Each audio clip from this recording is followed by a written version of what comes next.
Hello everyone, welcome back to the channel. In today's video, I'm going to show you how to send money from Monzo to another bank. For that, first of all, you will have to launch your Monzo application and then you need to provide your login credentials and you simply need to log in into your account. Now, once you've successfully logged in, you need to tap on the payments icon in the menu bar and then tap on pay someone option.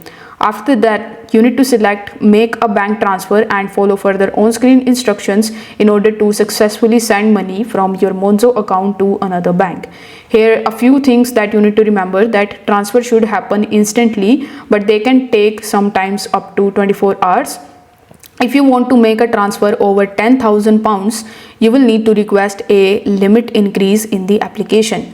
You can also send international transfer through the Monzo app, although depending on what currency you need to send, you might need to set up a Wise account as well. So this is how you can send money from Monzo to another bank.